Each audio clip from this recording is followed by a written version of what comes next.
And I would just say this is a great win for the president and a great win. I know we'll see Laken Riley one day in eternity, but right now, this is about making promises or keeping promises that President Trump agreed to, and that is to make it safe and prosperous again. And so his very first act of legislation helped make us more safe. This should have never happened. Ibarra should have been in jail, but he escalated over and over again. First of all, he broke into our country. Then he endangered a child. Then he shoplifted. All of these were detainable offenses.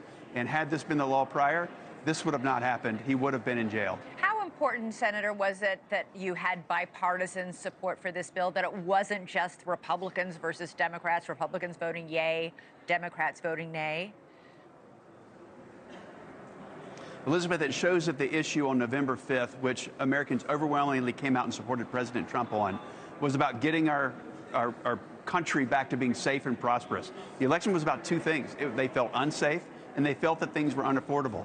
So when the president comes out and makes his promises, and you see people on the other side of the aisle that got the message, that they understand the electorate, even if they may be on the other side of the aisle, and then you saw John Fetterman, you saw some other colleagues that came on and supported the bill, even though Fetterman was there today, but you saw some Democrats that supported it because they got the message on November 5th, and they realized that Americans want our country safe, and they want us prosperous, and today was about safety.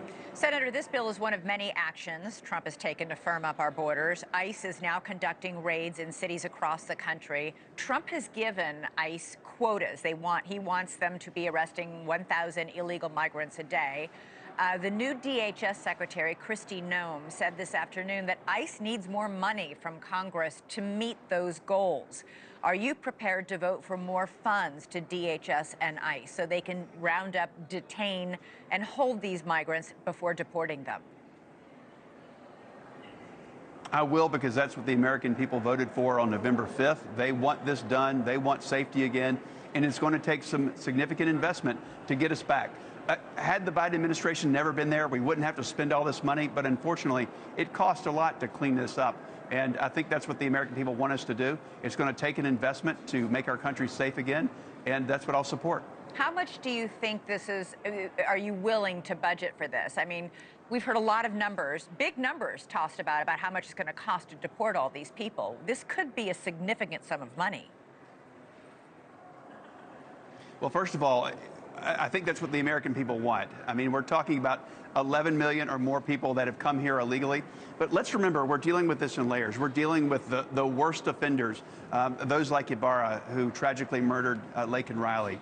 And I'll also give credit to the lead on this bill on the Republican side, and that's Senator Katie Britt, who is also on the appropriations for Homeland Security.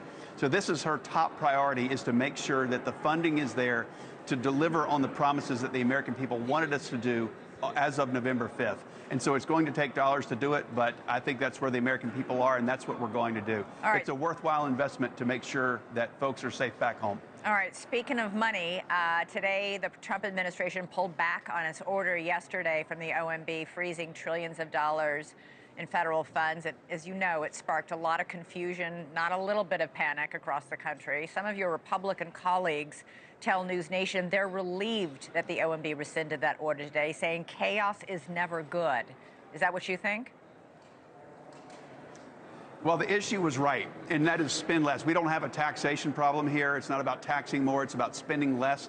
This was a way to do it. I think there's a more precise way to do it, and I think that's what the administration is going to get after. They're going to say, hey, let's go in with a little more precision, because he did clearly communicate. This wasn't, and for me, Western North Carolina is so important. So this wasn't about stopping aid for Western North Carolina or Georgia or Tennessee or the states that need support so much. This was about spending less. Let's deal with waste, fraud, and abuse, and let's get our country back on track and deal with the spending problem, which the American people ultimately sent us here to deal with on November 5th. Right, but 1 in 4 of your constituents in North Carolina are on Medicaid. I'm sure you must have heard from some of them. A lot of your other Republican colleagues did as well. Absolutely. Hear from theirs, who were worried about this. Well, a lot of those phone calls stopped coming as soon as the White House clearly communicated this was not about Medicaid or Medicare. This was dealing with waste, fraud, and abuse, some grants that may not be in alignment with the voters' policies that they want enacted as of Election Day last November. This was about resonating with the American people and delivering on promises. Is there a way to more precisely do it? I think that's what the White House is working on now. This isn't over. We're still going to do it. The White House is still going to do it, but they want to do it precisely and they want to communicate clearly. Let's remember, we're only 9 days into this administration, and it's probably one of the most effective administrations in history. They've done an amazing job so far. If you say they could communicate this a little bit better, sure, and I think they're going to do that in the days ahead.